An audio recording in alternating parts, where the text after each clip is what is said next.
Fun fact for you all, 2013 was the year I don't bloody remember, it was 4 years ago. 2013, a very good year for music, and a lot of comebacks that year. I remember like so many artists and bands came back after years and years and years, like My Bloody Valentine, Boards of Canada, and yet neither of them are on this list.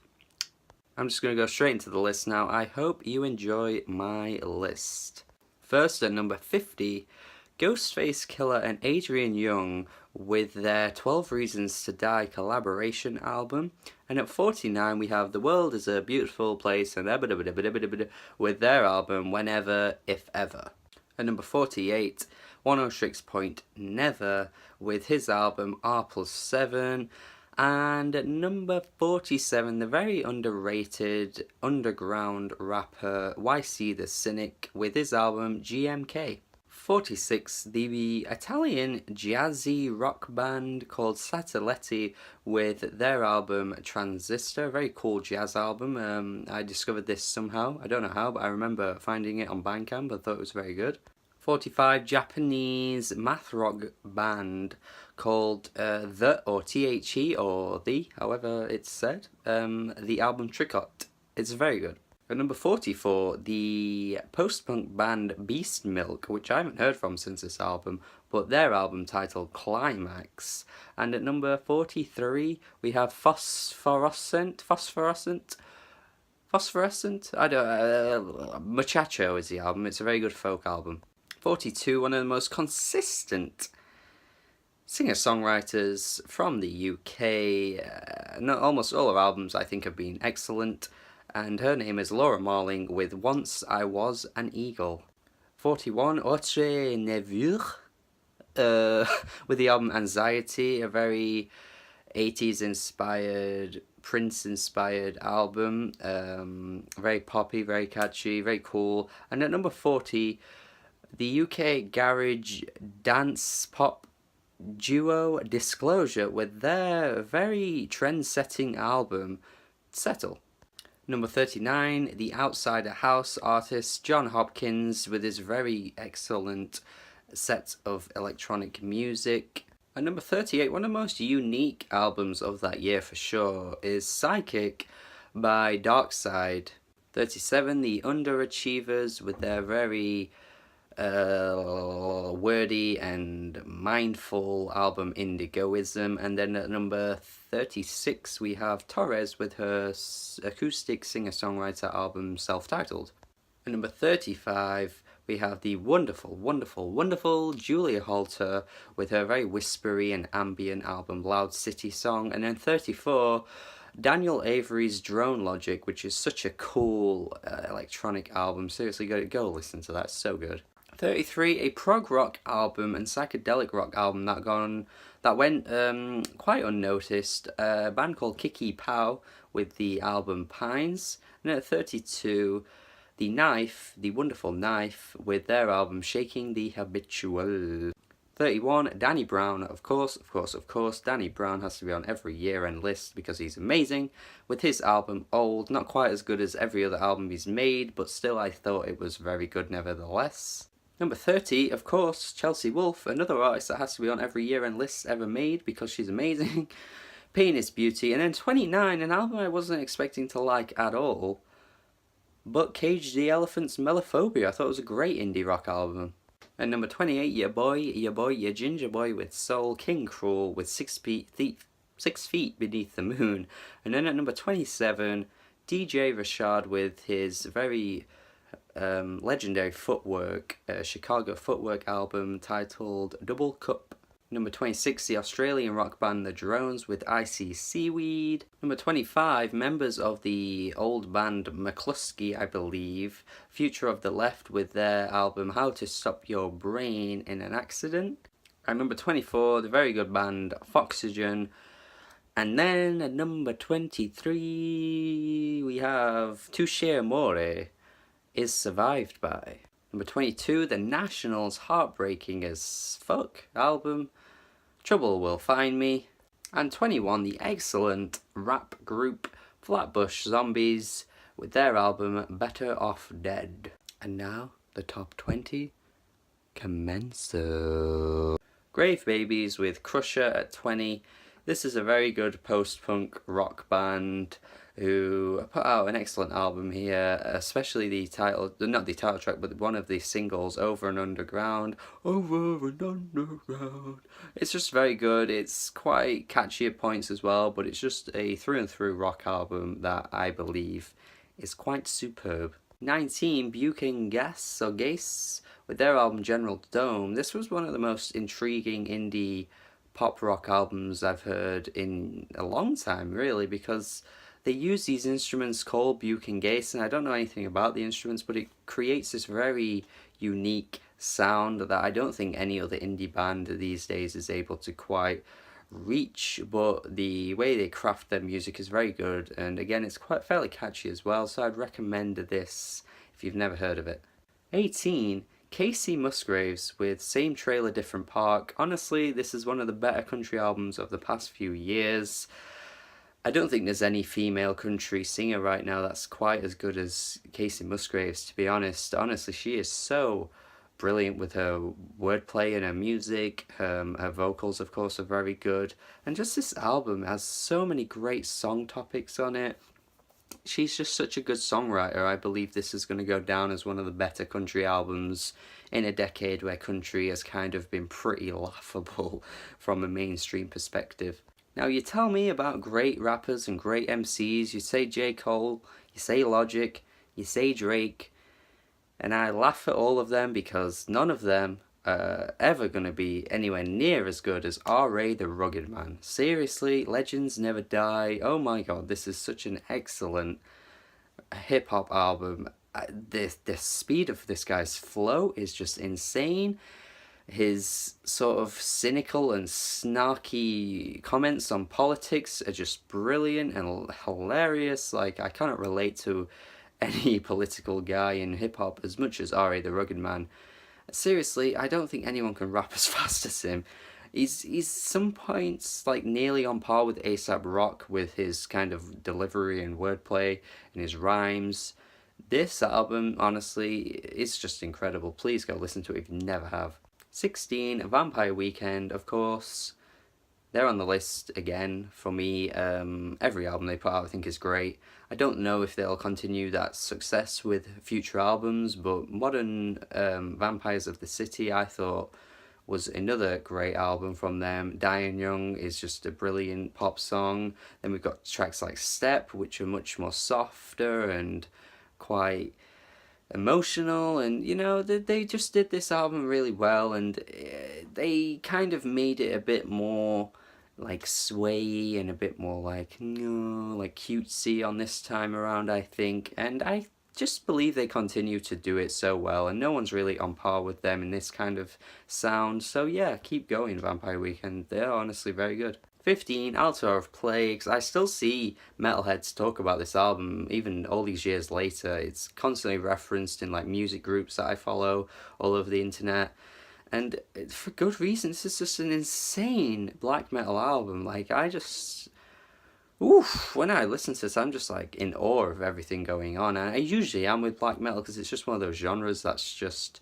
so hard to decipher in your brain, but this is one of those albums that's like up there with some of the greats. Honestly, I friggin' love this one. At 14, Bill Callahan's Dream River. This is some of the best storytelling of the 2013 year. The 2013 year, yes. It's a folk country album. I saw a lot of critics hype this one up for a very good reason. He's a very good raconteur, which is a cool word which I like to use every now and then. And Bill Callahan has just got one of those deep, raspy voices that you kind of would just trust with whatever he said. If he was giving you advice, you'd be like, yeah, I trust you, Bill, I trust you. 13, James Blake with Overgrown. Not quite as good as his debut, but it has some of his best ever songs on here, and even has a Method Man feature, which is quite odd, but hey, it kind of works in a way. And yeah, Retrograde is an amazing track. A lot of great songs on here. James Blake continues to kill it on this album. Yes, Death Heaven are on the list as well. Everyone talked about this album in 2013. People still talk about it now. It's it's just mind-blowing that everything they put in this, post-rock, post-metal, black metal, screechy, bizarre as hell vocals, just everything goes in on this album. And yeah, I mean, it's not really like an album that you can kind of describe anymore, because everyone did everything they could when this came out and all the hipsters jumped on it. It just kind of speaks for itself, I think, at this point. 11, talk about another underrated MC, Car, with the Night's Gambit. Seriously, this guy just can make sleepy, nocturnal hip-hop beats, but again, he's a rapper that has a lot to say, very introspective, very interesting to listen to, and I think this guy's a fireman as well, like an actual fireman, and he still has time for making great and excellent hip-hop albums. The top 10. Howl by This Routine Is Hell. This is one of those albums that is like a Nails album. It's like 15-20 minutes or something like that, but it's just like full throttle. Like with the way it just, you know, it just continues going, it just pummels your head, it just attacks you, but it's just so good. And every now and then I just love to stick this on. It's just such a mind-boggling hardcore metalcore album. I think it's brilliant. Number 9, Clipping with Mid-City. At this point people call this their worst album, but I think I prefer this a lot more to Splendor and Misery, to be honest. Never really got into that one. But Mid-City was just the noisy, abrasive introduction we needed to Clipping that ended up pushing them a bit further on their next album. But I still think this album is pretty brilliant as well. I think it's kind of gone underrated now because obviously they've gotten bigger since then and not many people have talked about this mixtape, but it's still very, very good. 8. Pure Heroine by Lorde. Yes, I love this debut. Honestly, some of the singles on this were the best of that year. Royals, Team. You know, we've got other great songs as well on here, like Ribs.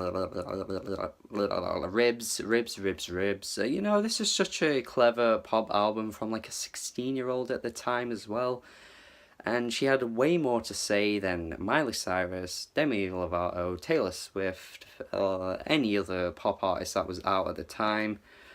She just proved that she had a great talent for music, and she continued it with subsequent releases as well, like on Melodrama. Japanese band Melt Banana. Fetch, again, this is like This Routine Is Hell. It's a pretty crazy, off-the-wall album that you just can't describe the sound on this one, honestly. They are just an absolute chaotic band that provides electrifying music, and again, I just kind of love this every now and then just to stick on and just kind of get your head going. And yeah, I think I've not heard any other album by this band, but this was very, very good to listen to. Number 6, Kurt Vile, Wakin on a Pretty Daze. Perhaps at this point the only Kurt Vile album I'll ever love, because I'm kind of a little bit bored of this guy now. He's doing the same thing on every release, but Pretty Pimpin' in 2015 was an amazing song. But on this album, he just had this like soundscape all across the whole album that stretched out onto like 7, 8 minute, 9 minute songs that I just found quite intoxicating. Just even though it's like not that original in its sound, it was quite a psychedelic sound to most folk albums you hear. I really like this one, and his vocals are quite muffled, so you don't always hear what he's saying, which was always a good thing about him, because when you did start to hear what he was saying, he got a bit bland. But this album is really good. Number 5, Queens of the Stone Age's comeback album, Like Clockwork. Yes, this is brilliant. I Sat by the Ocean. My God Is the Sun is just an epic track. We have Vampire of Time and Money. You know, this is such a perfect album to me. I just feel like this was a perfect comeback for a band like this. It was like 6 years gone, and they just came back with their best ever album. There were so many different sounds. It got quite dark at points too. This is a brilliant album. I feel like it'll go down as a rock classic, to be honest, because of how many people loved it when it came out, and people still talk about it now. Math rock, post-hardcore, hardcore band? Is that even a thing? I don't even know. But Dillinger Escape Plan, seriously, killed it on this one. One of Us is a killer. Again, it's just like jarring at points. Some of the drumming on this album is just brilliant, and the vocals I absolutely love, especially on the title track. One of Us is a killer. That's like very reminiscent of Black Sabbath, I always thought. And yeah, the whole album was just like a real ear grabbing experience that I still go back to now and think is absolutely brilliant. It's a shame they've disbanded now, but they ended on a pretty decent album with Dissociation as well. But this was a lot better in my opinion. Number 3, another comeback album from Daft Punk, Random Access Memories. I've seen a lot of hate for this album since 2013 actually. People say this is their worst album. I don't think that at all. I think this is amazing, to be honest. I think this is on par with some of their best albums, to be quite honest, which is quite a controversial thing to say because obviously Discovery is such a highly regarded album. I love that as well. It's not like this is the only Daft Punk album I love. I think this is amazing. Some of the song ideas, like Giorgio Moroder comes on and does his spoken word thing. We have Paul Williams doing this haunting vocal piece on the track Touch, which is such like an eerie song. And then of course we have like Pharrell coming on a couple of tracks. Well, Lose Yourself to Dance was a bit weak, to be honest, but Get Lucky is like one of the best pop songs of the past few years, in my opinion, still. So yeah, this had everything going for it. A disco, funk, all of their usual electronic sounds from many years ago. This just had everything to me. I thought it was pretty damn amazing. Number two, Run the Jewels. Yes, the album that started it off. Run the Jewels. This, when I first heard it, I was like, oh my god. Like, it blew my mind. It really blew my mind. I was just in awe with how much was going on in the lyrics, and the beats were just insane as well. I couldn't believe it. And actually, a nice little fact about this album, this was quite early on in my music listening days, so this ended up being one of the first rap albums I fell in love with. So that's quite a big achievement for Run the Jewels to have as an album. I mean, obviously I'd heard plenty of other rap albums after this, but this was one of the first ones that I was like, oh my god. And for very good reason. Yeah, Run the Jewels, you know why this is on the list. They are just amazing. Killer Mike, LP come together in the most brilliant way, like any other duo has ever done. Seriously, you know why it's here. And perhaps my number 1 will be quite a shock to some people. I don't know. But it is Savages' Silence Yourself. Yeah, this post-punk album is one of the best post-punk albums I've heard in recent years, to be honest. The band just come together so well. Jenny's Beth commanding vocals are just desirable as hell. The tracks like City's Full just come in like so hard with the drumming.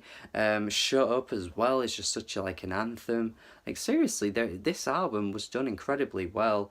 There are some moments that are reminiscent of like Patti Smith. Then we have like other moments that sound like The Cure, and then other gothic bands like Bauhaus. Like seriously, it's just got everything going for it, and Savages, I think, produced an absolute masterpiece with this one, and I just don't see any other album of this year being anywhere near as good as it, in my opinion.